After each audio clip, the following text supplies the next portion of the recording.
What's going on, YouTube? In today's video, we're going to be going over my updated Rebecca deck list, which I ran at Pasadena offline regionals, and what helped me go up against some tough matchups, such as none other than Katakuri. A lot of people have been asking me about it since they're wondering, why am I running Rebecca even though the current meta revolves around Katakuri primarily? And it's because I love playing the deck, and with the help of others, we've been able to figure out different ways to be able to work and win against some of the tougher matchups such as yellow and blue. And so let's get into the video, and I hope that you guys enjoy it. So first off, we have Gyat's right here, which is our 2K counter. I feel like 4 of him is a staple, but at the same time, I feel like a lot of players underutilize him. In certain matchups where players don't give you the characters to attack, Gyat's comes in handy to be able to swing with Leo, Kyros, or Lumbus, Sabo at active units. Then we have the 4 of Leos, another incredible card right here, which is like a mini Kyros, you could say, in terms of pop ability, and he's a 1K counter,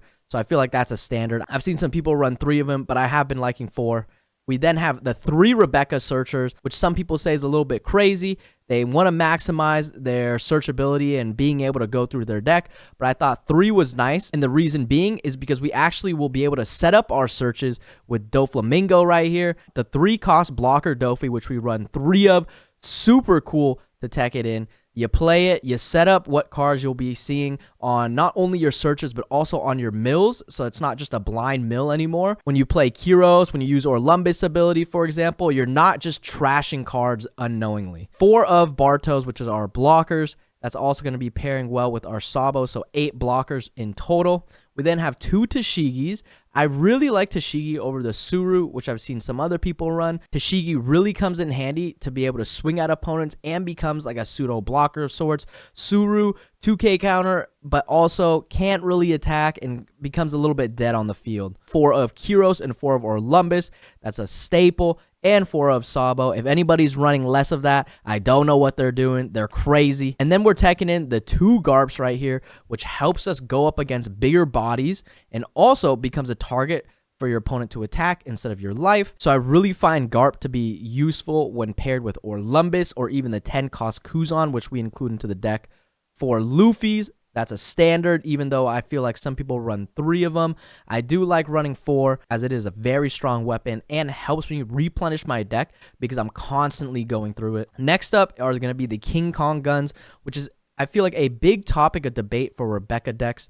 Some people run 4, some people run 2, some people run none even, as Dobogi has done. But against the yellow matchup, King Kong is so important at reducing their life, as well as some other matchups like Nami that I can think of off the top of my head. And then 2 3,000 Worlds and 2 Bastard Swords.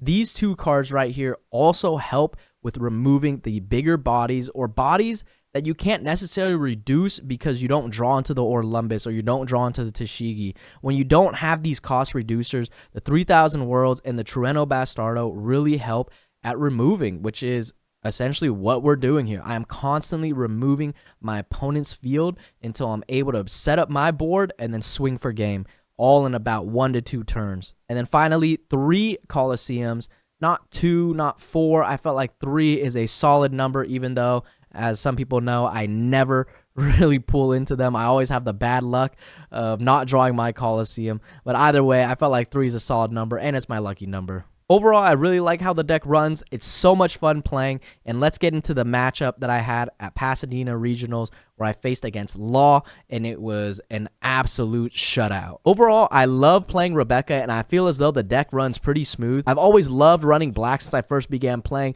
as it really suits my play style, and I hope that you guys will be able to now use Rebecca in a way that allows you to win in this current meta, in this current format that doesn't really favor it. And so if you guys really enjoyed the video, go like, go subscribe, and let me know down in the comments what you think about the deck list. And as always, stay winning.